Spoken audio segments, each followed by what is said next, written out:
Você já parou para pensar que talvez aquilo que você faz ou estude hoje seja irrelevante em um futuro próximo? Que essas competências que você vem adquirindo ao longo dos anos não sirvam para absolutamente nada em poucos anos? Será que em termos de emprego e trabalho o futuro é apocalíptico? Ou será que isso tudo é um grande exagero? Vamos descobrir juntos?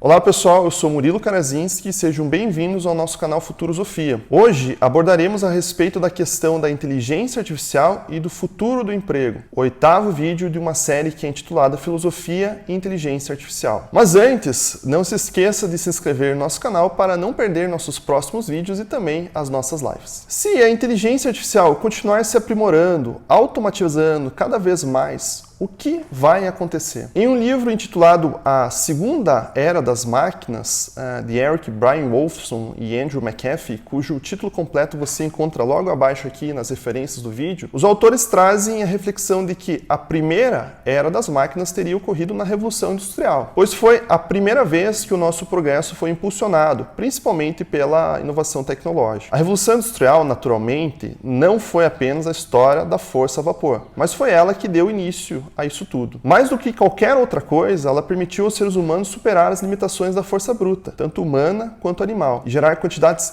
incríveis de energia útil a qualquer momento. Isso nos levou a fábricas, a produção em massa, bem como a ferrovias, também transportes em massa, em outras palavras, levou a esta vida moderna. Agora, porém, estaríamos vivendo a segunda era das máquinas, porque inteligências artificiais e outros avanços digitais estariam fazendo pela força mental, isto é, essa habilidade de usar nosso cérebro para entender e moldar nossos ambientes, o que o motor a vapor e seus descendentes fizeram pela força bruta. Essa segunda era das máquinas vai nos permitir superar as limitações anteriores e nos levar para um outro território. Mas aí vem a pergunta: como vai ser essa transição? Se a gente voltar à Revolução Industrial, vamos poder lembrar que ela foi acompanhada, por exemplo, por céus cheios de fuligem em Londres e a exploração terrível do trabalho infantil. Quais seriam, então, os seus equivalentes modernos? Se, por um lado, nunca houve momento melhor para ser um profissional com habilidades especiais ou com a educação certa, porque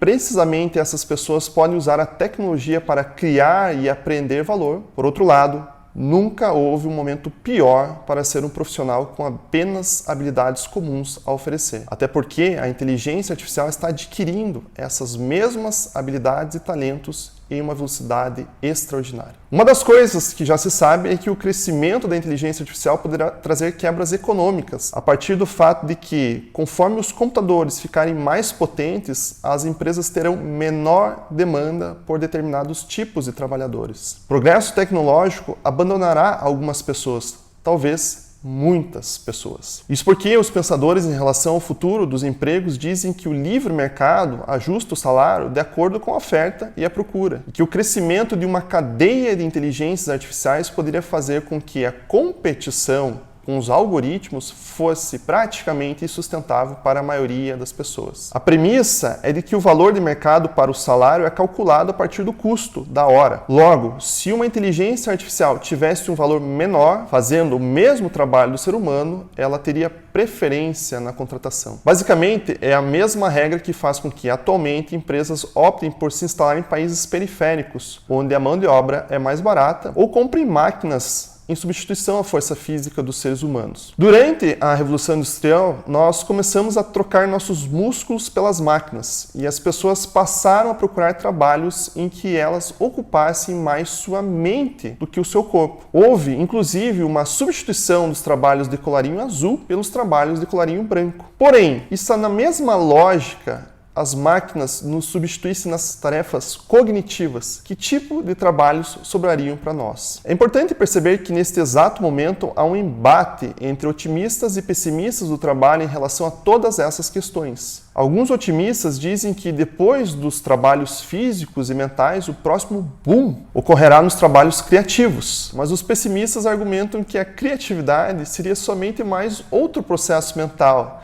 de maneira que ela também seria atingível pela inteligência artificial. Outros otimistas contra-atacam e afirmam que, na verdade, o próximo boom estará em profissões permitidas pelas novas tecnologias que sequer foram cogitadas ainda. Até porque quem, durante a Revolução Industrial, imaginaria que seus descendentes, seus filhos, seus netos, bisnetos, etc., algum dia trabalhariam como web designers ou motoristas de Uber. Ou seja, os trabalhos automatizados serão substituídos por novos trabalhos que serão melhores ainda. Até porque teria sido sempre assim que as coisas aconteceram antes. Os pessimistas, por sua vez, respondem que isso seria apenas um wishful thinking, né?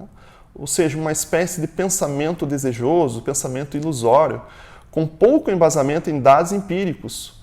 Uma vez que a gente poderia ter feito a mesma afirmação um século anterior, antes da Revolução Computacional, e ter previsto, de fato, que a maioria das profissões seria nova e inimaginável à luz das novas tecnologias que um dia surgirão. Em complemento, os pessimistas ainda dizem que a grande maioria das profissões existentes hoje são as mesmas que já existiam um século atrás. Em 2007, em um livro que você também encontra aqui na descrição, o economista Gregory Clark imagina o seguinte diálogo hipotético entre dois cavalos no começo do século XX, ponderando sobre o futuro desses cavalos, a partir da invenção do automóvel. O primeiro cavalo diz estar preocupado com o desemprego causado pela tecnologia. O segundo, no entanto, tranquiliza o primeiro e pede a esse primeiro cavalo que ele não se preocupe, para que ele não tenha fobia das novas invenções, como o carro, por exemplo, pois os ancestrais daqueles cavalos já tinham se preocupado quando as máquinas a vapor substituíram os animais nas indústrias, ou quando os trens tornaram desnecessárias longas viagens feitas por animais. Porém, naquele exato momento, os cavalos tinham mais emprego do que nunca, e o melhor,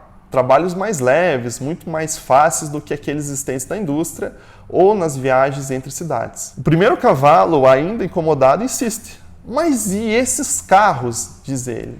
Será que eles não vão fazer exatamente o que nós fazemos? E o segundo cavalo, concluindo o raciocínio, diz: eu tenho certeza que teremos novos trabalhos para cavalos que nem conseguimos imaginar ainda. Foi assim que as coisas sempre funcionaram, desde a invenção da roda e do arado. É desnecessário dizer que o segundo cavalo estava equivocado.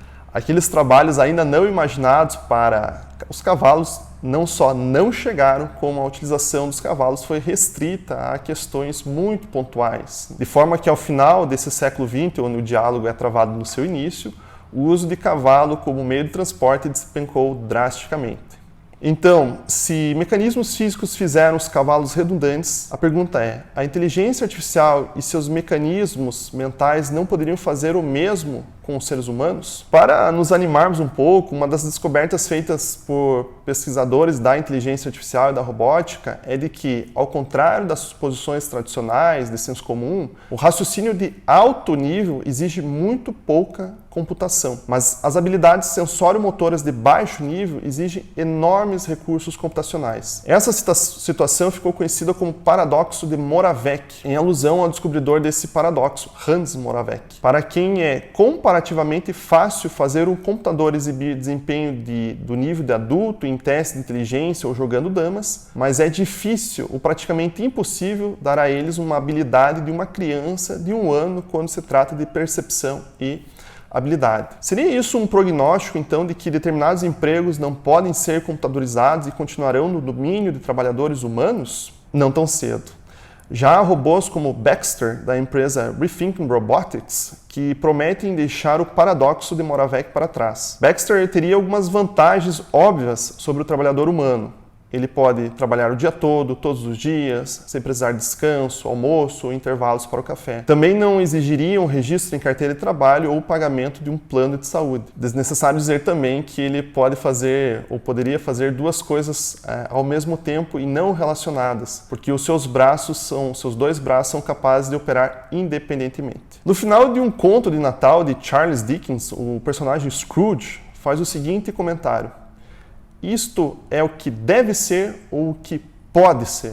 Para questões relativas ao trabalho ou emprego, será que a substituição dos seres humanos por uma inteligência artificial é o que deve ser ou o que pode ser? O que você acha? Deixe sua opinião e venha debater conosco. Espero que tenha gostado dessas provocações. Fique ligado para os nossos próximos vídeos e até a próxima. Um grande abraço.